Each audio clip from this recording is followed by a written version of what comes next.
Welcome to Campfire Football. I'm Sebastian North. All right, today I'm going to talk about Leeds. And if you don't know what happened in this recent sort of media explosion about them, I'm going to try and give you sort of my idea of the whole context of the story. All right, so Carney just got absolutely pasted on social media because Leeds put on their Twitter page some comments that she made about the way that they play and their season. It made the hierarchy really mad. Club president made a post on Twitter. All hell breaks loose. But let's go back, because this has to do, in all reality, this starts with Leeds' playing style. Okay? So just to give you a little understanding of what makes people sort of go crazy when it comes to talking about Leeds. They've had these results this season. They've had a 4-3 loss, a 4-1 loss, twice actually, 3-1 loss, 6-2 loss. They have also won 4-3, 3-0, 5-2, and 5-0. Okay? Exciting games. If you're, like I said, if you're a neutral, you have to love this. Now, Leeds fans, you have your own opinion. If some of you want this to be, if you feel like it's, too many goals conceded, fine. This is your opinion on your club. That's fine. But I think it's really, really interesting the way that there are a lot of pundits trying to say that Leeds need to change their playing style in order to, survive in this league or to be as successful as the idea that they themselves want for Leeds. I don't really know. I don't really know where the criticism is actually coming from, because this is a newly promoted side who is awesome. They're just great to watch. Now, Paul Merson came out after the Man United game that they lost 6-2 and basically questioned whether or not the players would eventually just get fed up with this and be done, and that the manager would just lose them, right? Seemingly having forgotten that they beat Newcastle 5-1 just a few days earlier. So after that comment was made, Bielsa, before the Burnley game, which they won 1-0 and ground out a result, very uncharacteristic for the way Leeds are supposed to play, he addressed the press in a pretty, he went ahead and took some shots at basically the overall media.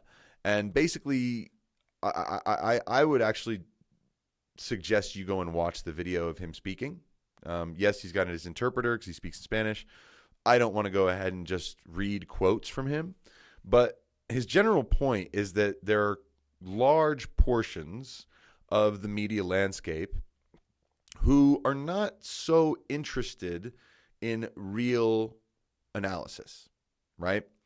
Everything is based on the results that you get and the goals that are either conceded or scored. And if you concede goals, it must mean your style of play is wrong, or it must mean that one or two things are a clear and obvious issue that you have to fix now, because we all, as people outside, we see it, fix it, right? That's sort of the vibe you get from so many of the pundits.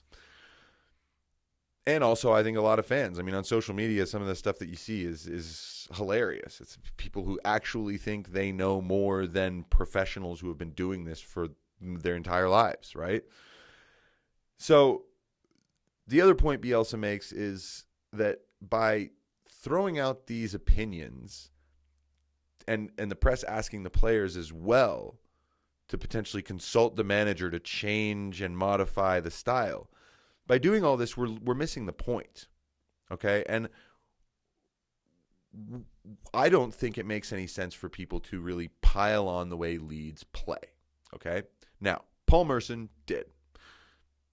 A few days go by, and the West Brom game happens. Leeds absolutely demolish them, win 5-0, and everyone gets to now be like, oh, amazing, and forget the 6-2 loss, right? We can just do that as well. As soon as a good result comes, we can just forget that the bad result happened, right? Doesn't exactly work that way, but we could. And so in this moment, this is where Carney makes her statements in about a minute. She was a pundit on the game, so she was, long stretches of the game talking about the game. And, she made a point that the lockdown may have actually really helped Leeds get promoted because their playing style is so high octane, it's so demanding that they might have fallen apart at the end of the season the way a lot of people felt that they did the year before, right? And she was making a point that lockdown gave them a little bit of respite and time to recharge and then go and win the title by 10 points. And had the lockdown not happened, she said, I am not sure if they would have gotten promoted without the COVID lockdown. Okay, that's her opinion. And she said, I'm not sure, right? It's actually also a pretty reasonable opinion from my point of view. I think there's a few teams you have to look at that benefited from the lockdown. I've got 3. Tottenham, because Harry Kane was supposed to be out until April or May. They got him fully fit in July. Marcus Rashford at Man United. That really, really helped. And Villa. And Villa, not because a player came back that they had hurt, but because they actually were able to take the time to look at a 13-game stretch and go, here is how we're going to survive. We're going to fix these defensive issues. We're going to put it all together and make it work. And it did. And there are some teams that struggled because of the lockdown.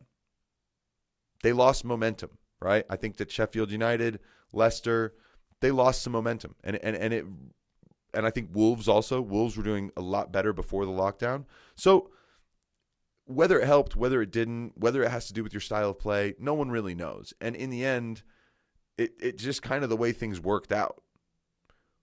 But when Leeds decided on their official Twitter page, which goes out to 644,000 followers, 18 seconds of Karen Carney just saying that, the pile-on is ridiculous. And I'm not going to get into everything people are saying. First of all, the one question I want to bring up is, why did Leeds get so spiky about her comments specifically? Why did they need to put her on blast versus any number of people who over the last 6 months have said all kinds of stupid things about Leeds, right? So, my question overall in this is how we react. How we react, because this is a game. It is entertainment. And the people who are doing it, they are exceptionally good at a craft. They are exceptionally good at this thing. So let's allow them the space to be good at it, because we're never going to replace them. If you're sitting around in your house being like, Marcelo Bielsa's he's terrible at you are not going to go in and do a better job. So stop complaining. Just enjoy whatever it is you see. And for all of us that are in the smaller sphere, right? Not broadcasting to millions on BT Sport or Sky or NBC SN. For all of us, it is important that we stay measured.